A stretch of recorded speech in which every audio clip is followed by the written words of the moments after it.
अस्सलाम वालेकुम dear student, welcome to my YouTube channel M K Bright Chemistry. Student, आज हम लोग देखेंगे यूनिट सेल। यूनिट सेल को शुरू करने से पहले हम लोग को पता होना चाहिए कि व्हाट इज़ क्रिस्टल लेटिस।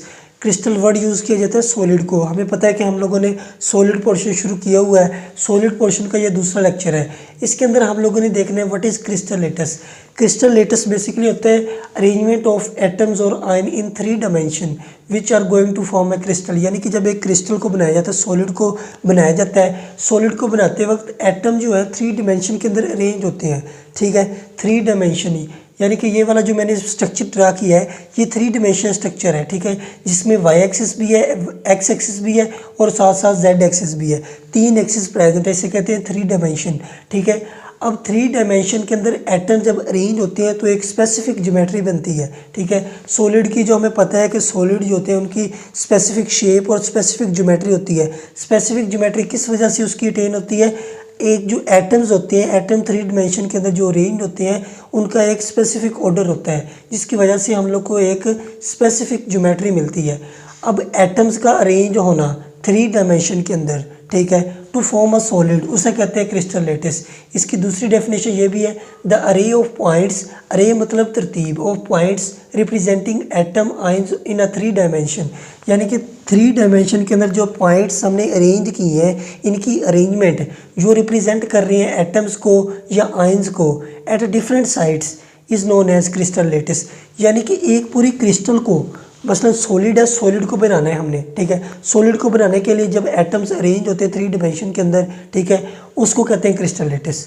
ये थी बेसिक इसकी डेफिनेशन। जी स्टूडेंट, ये तो थे हमारे पास क्रिस्टल लेटिस। अब इसी क्रिस्टल लेटिस का अगर छोटा सा पार्ट ले, मसलन ये मेरे पास पूरी एक, मसलन ये मेरे पास एक पूरी बड़ी क्रिस्टल है। ठीक है, इसका मैं छोटा सा पार्ट ले लेता हूँ। ये मैं ले लिया, इसलिए मैंने छोटा सा पार्ट ले लिया इस क्रिस्टल लेटिस का।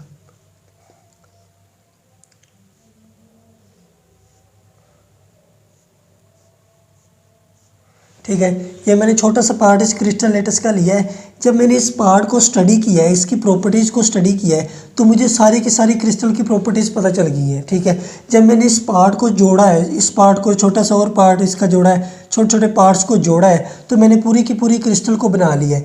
यहाँ से हमें पता चल गया कि एक पूरे क्रिस्टल की जो प्रॉपर्टीज़ होती हैं वो एक छोटे से पार्ट के अंदर पाई जाती है, जिसे कहते हैं यूनिट सेल। यूनिट सेल की डेफिनेशन भी यही है, the smallest part of A crystal lettuce showing all characteristics of A crystal. यानी कि एक क्रिस्टल लेटिस का छोटा सा हिस्सा जो इस क्रिस्टल लेटिस की सारी प्रॉपर्टीज़ को शो करता है, उसे कहते हैं क्रिस्टल लेटिस। अब इसी क्रिस्टल लेटिस को रिप्रेजेंट करने के लिए 6 पैरामीटर यूज़ होते हैं। ये इसकी एक्स एक्सिस की तरफ जो लेंथ है उसे हम रिप्रेजेंट करते हैं ए से। अब वाई एक्सिस की तरफ जो इसकी लेंथ है उसे बी का नाम दे देते हैं, और जेड एक्सिस की तरफ जो इसकी लेंथ है उसे जेड का नाम, उसे सी का नाम दे देते हैं। ठीक है, अब यानी कि 3 lengths are present in a unit cell. 3 length क्यों प्रेजेंट है? क्योंकि ये 3 डायमेंशन के अंदर मॉलिक्यूल्स अरेंज होते हैं एक क्रिस्टल लेटिस में। तो एक्स एक्सिस की तरफ जो लेंथ है उसे ए का नाम दे दिया है, जो बी वाई एक्सिस की तरफ जो इसकी लेंथ है यूनिट सेल की उसे बी, और जो जेड एक्सिस की तरफ है उसे सी का नाम दे दिया। ठीक है, ये 3 parameters which are representing a unit cell. अब इसके साथ साथ ये जो लेंथ है ए लेंथ और बी लेंथ, यहाँ पर एक एंगल बन रहा है। ठीक है, अब इसके बाद बी और सी लेंथ के दरमियान भी एक एंगल बन रहा है, इधर भी एक एंगल बन रहा है। अब बी और सी के दरमियान जो एंगल बन रहा है उसे हम लोग अल्फ़ा कहते हैं। सी और ए इनके दरमियान जो एंगल बनता है उसे बीटा कहते हैं, और जो ए और बी इन दोनों के दरमियान जो एंगल बनता है उसे गैमा से रिप्रेजेंट किया जाता है। ठीक है, यानी कि ये 3 पैरामीटर्स एंगल वाले हैं, 3 पैरामीटर इसकी लेंथ को रिप्रेजेंट करते हैं। 6 पैरामीटर्स, इन 6 पैरामीटर्स को क्रिस्टलोग्राफिक एलिमेंट्स भी कहते हैं। ठीक है, 6 parameters are use to represent a single unit cell. ठीक है, बाकी यूनिट सेल का मैंने आपको बता दिया कि जो यूनिट सेल होता है, यूनिट सेल एक क्रिस्टल की सारी प्रॉपर्टीज़ को बताता है। दूसरा ये कि यूनिट सेल को अगर रिपीट करें हम बार बार, रिपीट करने पर एक पूरा का पूरा क्रिस्टल लेटिस बन जाएगा हमारे पास। ठीक है, अब 7 type of unit cells present है। ठीक है, 7 टाइप ऑफ अगर यूनिट सेल प्रेजेंट है तो 7 किस्म के क्रिस्टल लेटिस भी प्रेजेंट है। ठीक है, अब 7 किस्म के जो यूनिट सेल है वो एक दूसरे से किस वजह से डिफरेंस रखते हैं। ठीक है, बेसिकली अगर ये एक यूनिट सेल है ना, इसे मैं नाम दे देता हूँ cubic unit cell. Cubic crystal का ये यूनिट सेल है। अब मैं ड्रा करता हूँ ये रोम्बोहेड्रल, ये भी एक क्रिस्टल लेटस है, इसका यूनिट सेल अगर मैं बनाऊँ तो ये दोनों आपस में डिफरेंस किस बिना पर होंगे, या तो इनमें जो लेंथ है ABC, या तो लेंथ छोटी बड़ी होगी दोनों में, या एंगल या लेंथ की बिना पर ये एक दूसरों से डिफरेंस, इनके दरमियान जो एक दूसरे के दरमियान जो डिफरेंस होगा वो लेंथ या एंगल की बिना पर होगा। अब लेंथ और एंगल की बिना पर 7 किस्म के यूनिट सेल प्रेजेंट हैं। अब 7 किस्म के अगर यूनिट सेल है तो 7 किस्म के क्रिस्टल लेटस भी प्रेजेंट है, ठीक है। एक है क्यूबिक, दूसरा है rhombohedral, tetragonal, hexagonal, monoclinic, orthorhombic और ट्राइक्लिनिक। अब इन 7 किस्म के क्रिस्टल सिस्टम को, ठीक है, किस तरह याद करना है। सबसे पहले आप लोगों ने लिख लेना है क्यूबिक और ये रोम्बोहेड्रल। इसे मसलन फ़र्ज कर लो, ये कार, ये रिप्रेजेंट कर रहा है कार को, ठीक है। ये रिप्रेजेंट कर रहा है टेट्रागोनल, ये हेक्सागोनल है, ये रिप्रेजेंट कर रहा है टैक्सी, ठीक है। अब ये जो MOT ये रिप्रेजेंट कर रहा है मोटर को, ठीक है। अब कार, टैक्सी, मोटर, ये तीनों वर्ड आप लोगों ने याद कर लेने, फिर इनको तरतीब से लिख लेना है। जब तरतीब से लिख लेंगे तो हमने क्या करना है, ये जो दूसरा कार वाला है इसमें सबसे पहले हम लोगों ने लेंथ की बात करनी है।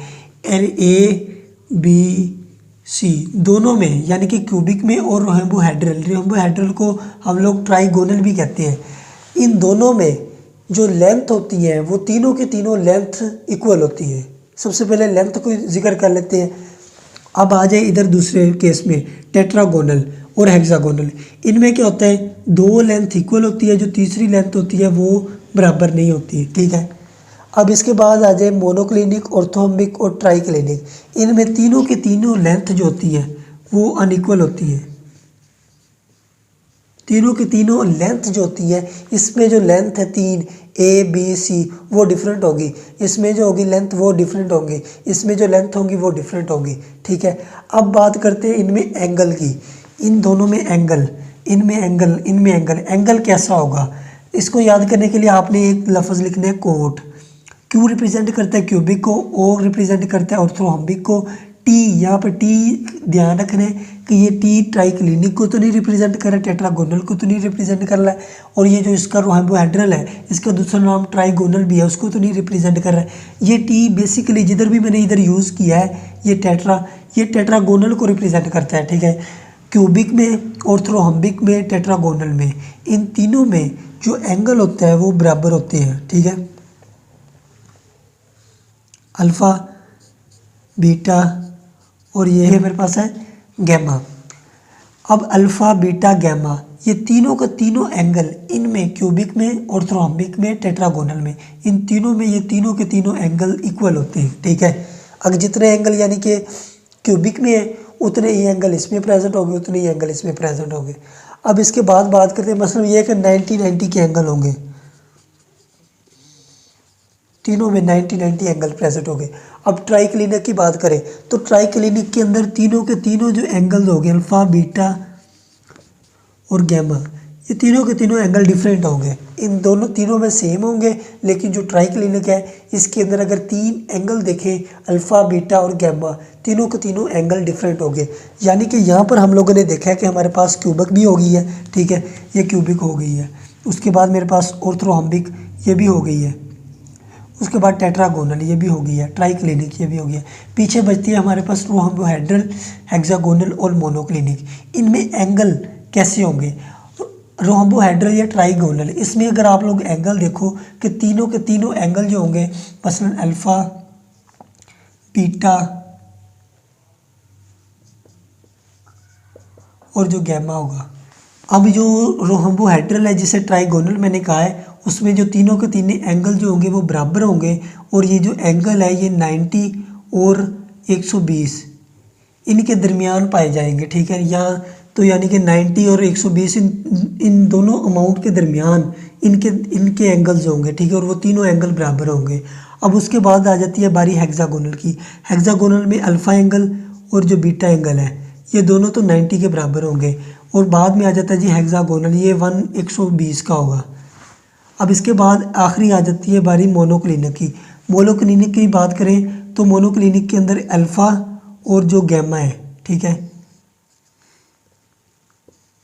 ये 90 के बराबर होंगे, और इसके बाद जो होता है बीटा, ये यानी कि 90 से बड़ा होगा, 90 से बड़ा होगा और 120 से छोटा, यानी कि 90 और 120 इसके दरमियान में जो एंगल है वो इस बीटा का एंगल होगा। ठीक है, ये तो थी यानी कि एंगल्स कौन कौन से होते हैं। बाकी मैंने आपको बता दिया कि इनके दरमियान जो इनमें जो फेसेस होते हैं, जो लेंथ्स होती है वो किस में सेम होती है और किस में डिफरेंट होती है। अब एंगल और फेसेस जो लेंथ है, इनकी बिना पर 7 किस्म के क्रिस्टल सिस्टम हम लोगों ने देख लिए। क्यूबिक, रोम्बोइडल, टेट्रागोनल, इनकी शेप जो है वो भी बुक के अंदर दी गई है। सिंपल आप लोगों ने वहाँ से ये इनकी लेंथ याद रख लेनी है और एंगल, इनमें एंगल कितने कितने होते हैं। बाकी इनकी जो शेप है उनमें से क्वेश्चन नहीं आता पेपर के अंदर, यही आप लोगों ने याद रखना है कि इनके दरमियान जो एंगल कितने और इनकी जो लेंथ होती है वो कैसी होती है।